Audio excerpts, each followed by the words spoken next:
Hi, and welcome back to the Clinician Spotlight. My name is Tony Maritato. I'm a licensed physical therapist, and today joining me on the show is Lyda, the owner and speech language pathologist from Instrumental Speech Language Pathology Group. Now, Lyda is out in the Anaheim, California area, and she's going to be talking to us today about her business. So Lyda, thank you so much for joining me today. I would love to hear more about your practice because one of the things that I realized was you're doing more telehealth services. And I think a lot of potential patients really don't know what telehealth would be, how that works. So first, before we get into any of that, can you tell me about yourself? What got you into speech language pathology in the first place? Yeah, thanks for asking and thanks for having me on. I actually went to a speech language pathologist when I was little. So I couldn't say my R's when I was little, probably like, 5, 6, 7, 8. And I grew up in Mississippi. I was born in California, grew up in Mississippi. And the transition was really, really hard for me, except when I went to go see my speech language pathologist. And that was just such a positive, amazing experience in an otherwise really hard time. And so I went through life. I never considered being a speech therapist until one day it hit me. And I was like, that's what I need to do. That's my career. I felt very strongly about it very quickly. And the doors just opened up. And part of that driver is always wanting to help people. That's always been kind of like a core of my personality, is being very helpful. And so when I was considering that career, I was like, oh, this is kind of perfect. I'll be able to help people, and I think I'll be good at it. And so ever since then, I've just been on that path, and it's been great. Now you're out in Anaheim, California. Can you tell me a little bit about your practice? What made you decide to go into practice for yourself? And then what kind of services are you guys offering? Yeah, so we offer speech and language therapy in person in the office and also by teletherapy. And we specialize in aphasia, apraxia, and swallowing disorders for adults. So there's a lot of practices out there that do a lot of work with kids. We have a couple speech therapists that do a little work on the side with kids, but our primary focus is for adults. So when I was going to school for speech therapy, I did my internship with kids. They were fabulous, loved them. And then I did my internship with adults, and I was like, this is who I love working with. It's just so fascinating, and it's so rewarding working with the adult population.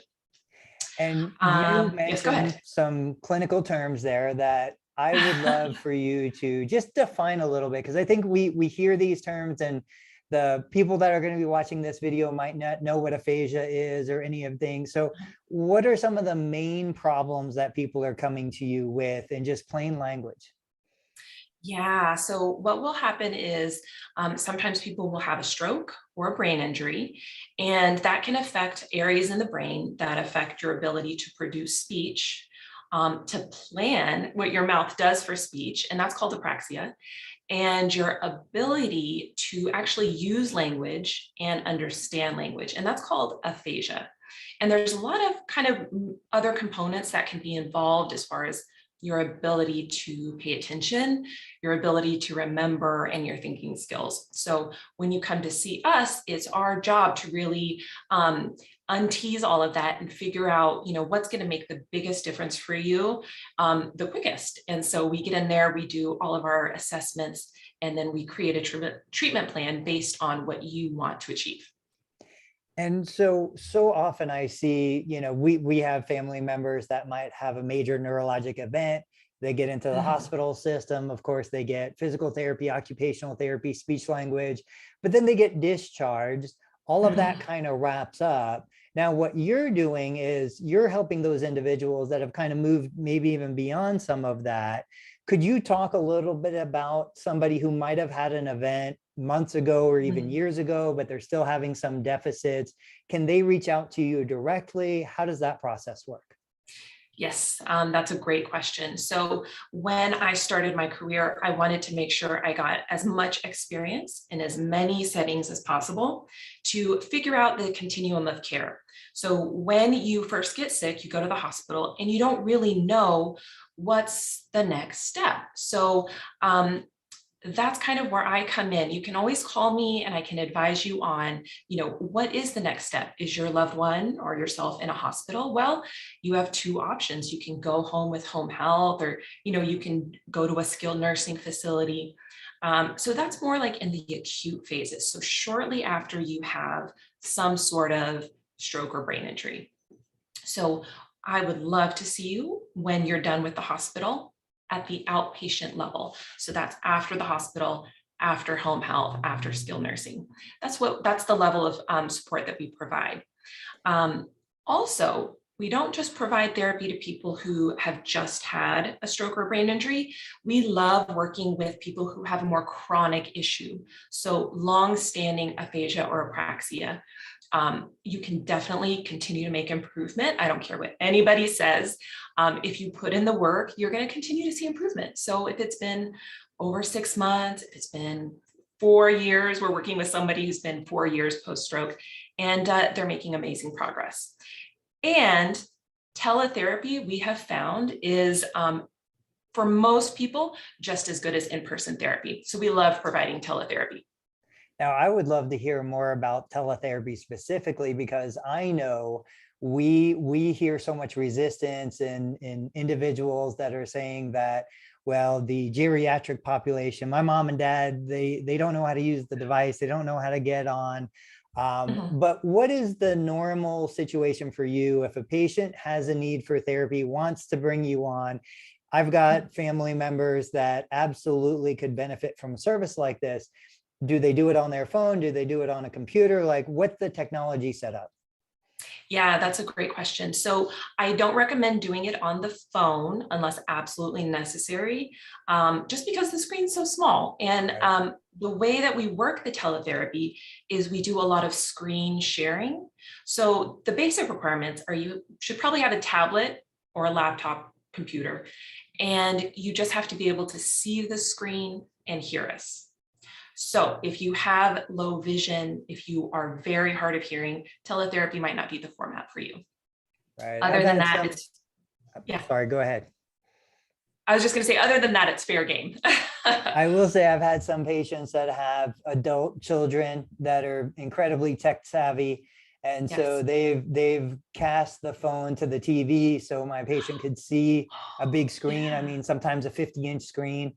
And so, it's just incredible, the technology Wow. that's already in the home that we don't even think Yes. of connecting. And so That's amazing. I'm going to steal that. Thank you, it is. Tony. That's It was great. really, really helpful. Now, obviously, you are a participating Medicare provider, so these Yes. services could be covered by Medicare Part B. But if the patient maybe doesn't have medical necessity, but still seeks to improve their skills of communication, they could also, you do provide some self-pay services? Yes, absolutely. So we love working with clients, Medicare, that we are enrolled with Medicare, and whenever possible, that's who we send the bill to. There are situations beyond that when we provide services that are over and above what Medicare will cover. And in that case, yes, absolutely. We love to work with people who want to do the work, regardless of whether Medicare will pay. Also, we do an intensive comprehensive aphasia program, and we can tailor it to Apraxia too. So that just means it's like 3 or 4 hours of therapy every day, 4 days a week for 3 or 4 weeks. So it's not for the faint of heart. It's really, really intense, but people see really amazing improvements with it. So we love providing that service. And who would be a good candidate for something like that? So we recommend not doing any or not providing this to anybody who's pretty close to the actual stroke or brain injury, just because more is not necessarily better in the first few months. However, if you're, 2 or 3 months down the line and you feel physically ready, you can tolerate the whole duration and still benefit from it. So you're not yawning by the third or fourth hour, then that would be like kind of the perfect candidate. Okay. Now, before I ask how people can get a hold of you, I know the Yes. question that's been on everybody's mind. How do Mhm. you say your last name? It's really not that bad. It's Kongswangwongsa. So I married into that name, and it's Thai in origin. Oh, wow. Okay, Yeah. wonderful. So what is the best way for anybody watching this who believes that either they themselves or a family member would benefit from the kind of services that you deliver? How can they get in touch with you? Yes, absolutely. So they can go to my website, www.islppro.com, and there's contact forms on there. So you can fill out the contact form and I will email you back and call you as well. You And can find my phone number there. I'm sorry, go ahead. I was just going to say, and with you offering telehealth, I imagine that it's available to anybody in the state of California. Yes, it is. And beyond that, we're also licensed in Washington State. So we can provide services in both. That's amazing. All right. I want to be mindful of your time. Thank you so much for coming on and sharing information about your business. Thank you for having me, Tony. It was great talking to you. All right. I'll talk to you soon. Okay, have a good day. Bye, everyone.